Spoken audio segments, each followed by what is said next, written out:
नमस्कार विद्यार्थियों, श्रीमती मोहरी देवी तापड़िया कन्या महाविद्यालय जसवंतगढ़ के YouTube चैनल पर एक बार पुनः आपका हार्दिक स्वागत और अभिनंदन है।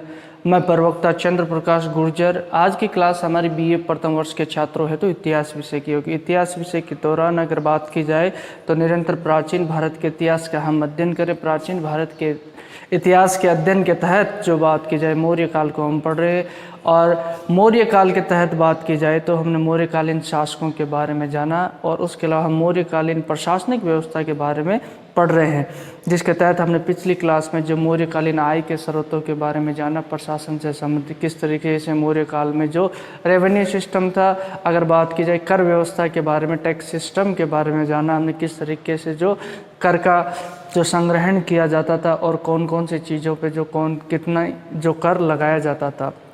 आज की क्लास में निरंतर उसी कड़ी में हम बात की जाए तो मौर्यकालीन सैनिक व्यवस्था के बारे में बात करेंगे, यानी कि आर्मी सिस्टम कैसा रहता था।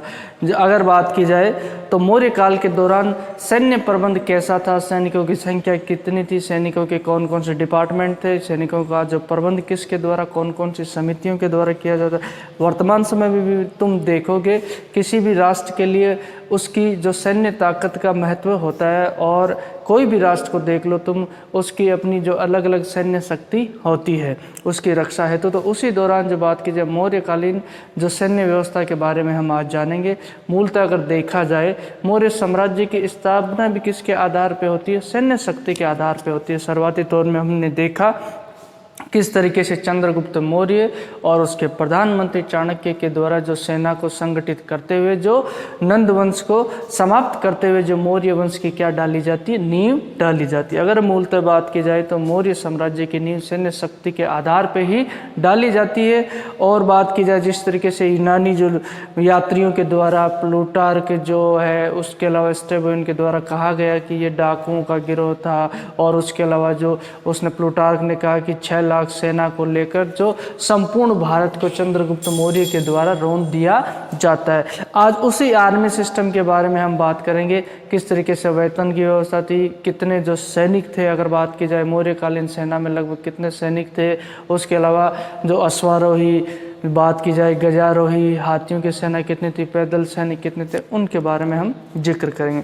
तो हम शुरुआत करते हैं मूलतः जो अगर बात की जाए सैन्य संगठन को, तो सैन्य व्यवस्था, सैन्य मौर्यकालीन सैन्य संगठन की अगर बात की जाए तो सैन्य संगठन को 3 भागों में बांटा गया, यानी कि इसके 3 अंग प्रमुख थे। एक तो दुर्ग हो गया, पहला तो क्या हो गया, दुर्ग हो गया, और उसके अलावा जो दूसरा कौन सा हो गया, शस्त्रागार हो गया, और तीसरी क्या हो गई, सेना हो गई। मूलतः सेना को 3 भागों में डिवाइड किया जाता है। सेना के मुख्यतः 3 भाग और 3 अंग माने जाते हैं। एक तो जिसके तहत दुर्ग हो गए, और दूसरा जो शस्त्रागार, शस्त्रागार क्या होते हैं, जो शस्त्र रखने के लिए, अस्त्र शस्त्र होते थे उनके रखने के लिए जो भंडार होते हैं उन्हें शस्त्रागार कहा जाता है। और उसके अलावा तीसरी क्या होती है, सेना। ये 3 मुख्य अंग थे, और इन तीनों के बारे में हम जानेंगे, और उसके अलावा जानेंगे कितनी जो सेना मौर्य काल के दौरान। तो पहले बात करते हैं दुर्ग।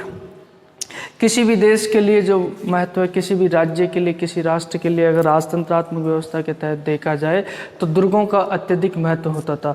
राज्य की सुरक्षा के हेतु सुदृढ़ दुर्ग बनाए जाते थे, मजबूत दुर्ग बनाए जाए। दुर्गों के कई प्रकार हमें देख, सप्तांग सिद्धांत जो इसके द्वारा जो दिया गया था चाणक्य के द्वारा, जिसमें जो बताए जाते हैं सप्तांग सिद्धांत में, राजा है, उसका प्रधानमंत्री है, तो राज्य के लिए ये चीज़ें जो ज़रूरी होती है, प्रजा है, उसके अलावा जो धन है, कोष हो, राजा का कोष होना चाहिए, उसके अलावा जो दुर्ग वगैरह है, मित्र है, शत्रु है, इनकी जो भूमिका बताई जाती है, जिसके तहत राज्य का अस्तित्व, यानी एक राज्य के लिए दुर्ग का बहुत जो महत्वपूर्ण स्थान होता है। अब दुर्ग यानी कि दुर्ग बोले तो किले, दुर्ग बोले तो जो किला होता है ना, प्राचीन किले आपने देखे होंगे, कहीं घूमने के लिए गए होंगे, चाहे जोधपुर का किला हो, चाहे बीकानेर का किला हो, जूनागढ़ फोर्ट है, मेहरानगढ़ दुर्ग है, जो जोधपुर वाला, चित्तौड़गढ़ वाले दुर्ग है, ये राज्य की सुरक्षा के हेतु जो बनाए जाने वाले दुर्ग होते हैं, इनकी महत्वपूर्ण भूमिका होती है।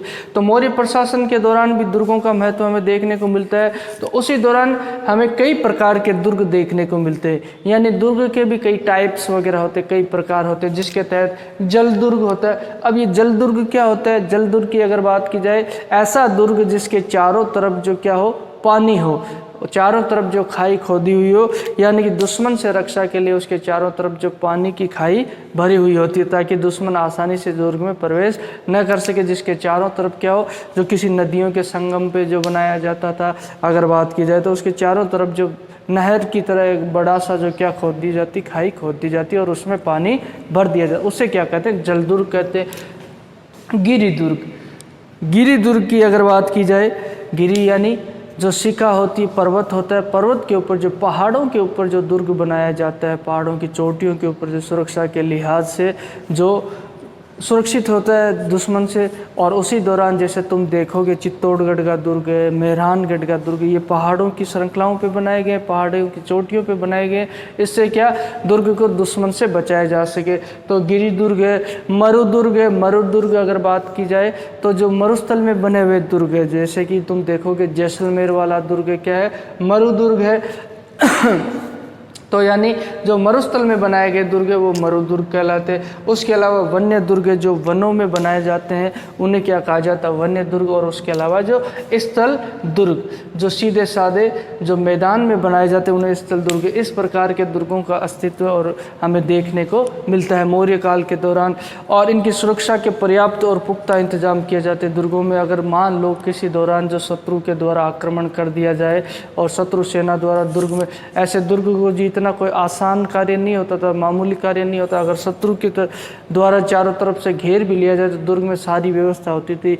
रसद सामग्री यानी जो खाने पीने की जो खाद्य सामग्री है उसकी पर्याप्त व्यवस्था होती है, ताकि लंबे समय तक दुश्मन से क्या किया जाए, संघर्ष किया जाए।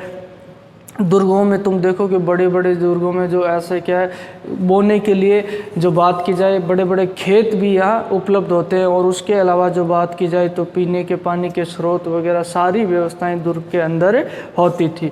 तो ऐसे जो दुर्गों की व्यवस्था में देखने को मिलती है। उसके अलावा जो सैन्य संगठन के दूसरे भाग की बात करें, शस्त्रागार। शस्त्रागार तो सेना के लिए उसके हथियार ज़रूरतमंद होते हैं, अस्त्र शस्त्र जो बगैर हथियारों के सेना जो क्या युद्ध नहीं लड़ सकती। उन परिस्थितियों में सेना के लिए जो अस्त्र शस्त्र बनाए जाते थे उनके रख रखाव के लिए जो अलग से जो स्थान बनाया जाता था उनके भंडारण के लिए, उसे क्या कहा जाता था, शस्त्रागार।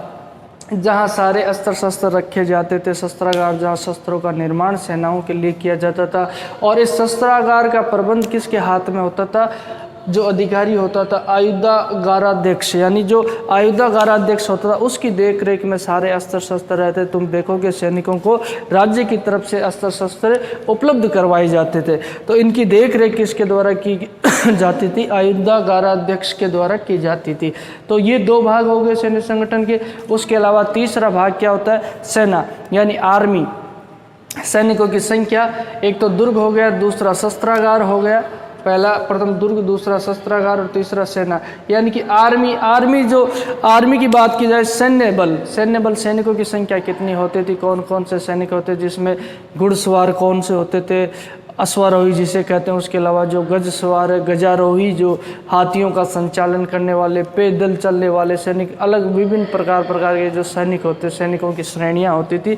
जिसके तहत बात की जाए तो मौर्य काल के दौरान जो इतिहासकारों के द्वारा अनुमान लगाया जाता है और कई साक्ष्यों से यह अनुमान लगाया जाता है कि लगभग संख्या थी, सैनिकों की संख्या 6,90,000 सैनिक किसके पास थे, मौर्यकालीन शासकों के पास थे।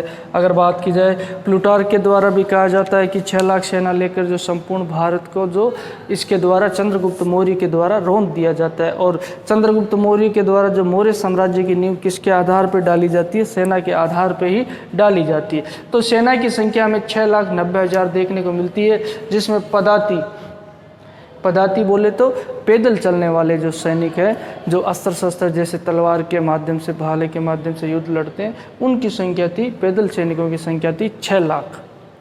उसके अलावा अश्वारोही जो घोड़ों पे बैठकर क्या करते थे, युद्ध करते थे, इनकी संख्या कितनी होती थी, 30,000 तो घुड़सवार जो अश्वारोही जिसे कहो तो तुम कहो तो घुड़सवारों की संख्या कितनी होती? 30,000 घुड़सवार सैनिक होते थे। उसके अलावा राज्य के पास रथ जो घोड़ों के द्वारा संचालित होते हैं रथ, वो 8,000 थे। और इन रथों का संचालन करने वाले रथी है, इनकी संख्या हमें 24,000 देखने को मिलती है। और उसके अलावा जो हाथियों की संख्या 9,000 देखने को मिलती है। तुम देखो कि चंद्रगुप्त मौर्य के द्वारा जो अंतर्राष्ट्रीय विवाह किया जाता है सेल्यूकस की पुत्री के साथ, तो उसे 500 हाथी भी उपहार स्वरूप उसके द्वारा दिए जाते हैं ना। तो उस वक्त यहाँ बात की जाए उत्तर भारत में मगध साम्राज्य में जो यहाँ गंगा घाटी क्षेत्र में हाथियों की संख्या खूब थी। तो उसी दौरान 9,000 हाथी थे। और इन हाथियों का संचालन करने वाले जो गजारोही जो क्या होते थे, जो गजारोही है वो 3600 गजारोही हमें देखने को मिलते हैं। सेना में तुम देखोगे पहले जो क्या थे, ये टैंक वगैरह तो थे नहीं, घोड़ों के माध्यम से, हाथियों के माध्यम से ऐसे ही जो क्या युद्ध लड़े जाते थे। तो ये इनकी संख्या जो तादाद है, इनकी तादाद ही महत्व रखती थी। उसके अलावा अब सेना का मैनेजमेंट कैसा था, भाई सेना की देखरेख कैसे की जाती, सैन्य प्रबंध कैसा था, किस तरीके से जो सेना का संचालन, जैसे हमने जो नगर प्रशासन के तहत पढ़ा था, एक समिति होती थी, मंडल होता था, नगर मंडल होता था जिसमें 30 सदस्य होते थे। 30 सदस्यों की क्या होती थी, जो समितियां होती 6 और प्रत्येक समिति में 5 सदस्य। उसी तरीके से जो एक सैन्य मंडल होता था जिसके द्वारा क्या किया जाता, सेना का संचालन किया जाता था। अब ये सैन्य मंडल की जो कार्य करने की पद्धति कैसी होती थी, कार्य किस तरीके से जो कार्य किया जाता, उसकी अगर बात की जाए तो ये सैन्य मंडल है, इसमें 30 सदस्य होते थे। कितने? टोटल 30 सदस्य होते थे। अब वही बात इसका 6 समितियों में विभाजन कर दिया जाता था। अब 6 समितियां होंगी तो इसका मतलब प्रत्येक समिति में कितने सदस्य हो गए? 6 × 5, तो टोटल कितने हो गए? 30। प्रत्येक समिति में 5 सदस्य होते थे जो अलग अलग कार्यभार इनको सौंपा जाता था। और अलग अलग क्षेत्र में जो बात की जाए इनके द्वारा कार्य किया जाता था। इनकी जिम्मेदारी है जो यहाँ तय की जाती थी। इनमें कार्य है जो समितियों में विभाग बंटे हुए थे और अलग अलग कार्य इनको दिए गए थे, जिसके तहत 6 समितियां हो गई। अब प्रथम समिति क्या करती थी? प्रथम समिति का कार्य था जल सेना का शासन संचालन करना, जल सेना का प्रबंध। अगर बात की जाए तो जहाजी बेड़े वगैरह इनका जो प्रबंध मैनेजमेंट प्रथम समिति के द्वारा किया जाता था। उसके अलावा जो द्वितीय समिति होती थी, द्वितीय समिति क्या करेगी?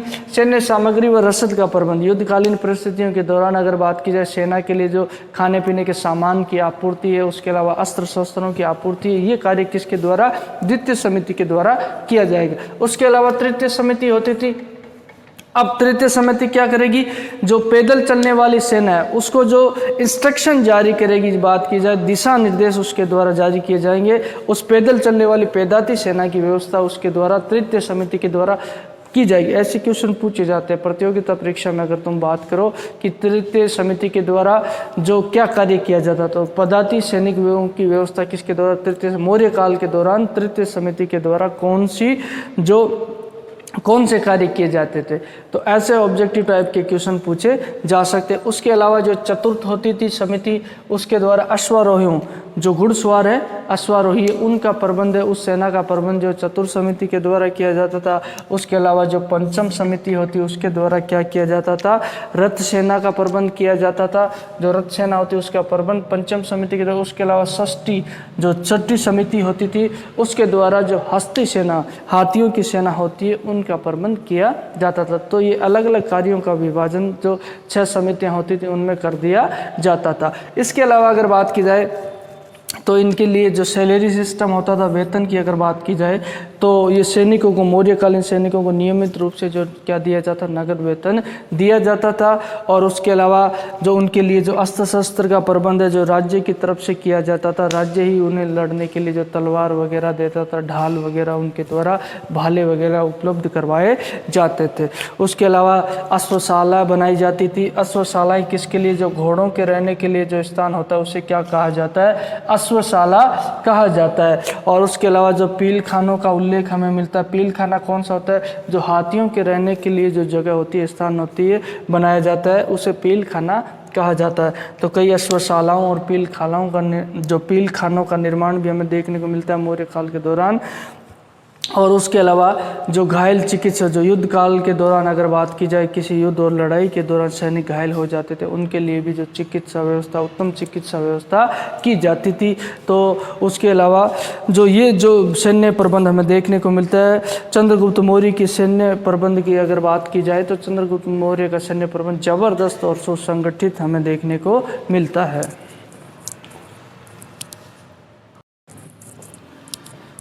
तो विद्यार्थियों, आज की कक्षा में अगर बात की जाए तो मौर्य काल के दौरान जो सैन्य प्रबंध के बारे में हमने जिक्र किया, किस तरीके से जो बात की जाए, सैन्य प्रबंध के तहत सैन्य संगठन को 3 भागों में विभाजित किया जाता है। एक तो दुर्ग जिसका भाग है, यानी 3 भाग बताए गए सैन्य संगठन के, दुर्ग, शस्त्रागार जहाँ अस्त्र शस्त्र रखे जाते हैं, और उसके अलावा सेना। इन तीनों का महत्व हमें सैन्य संगठन के तहत देखने को मिलता है।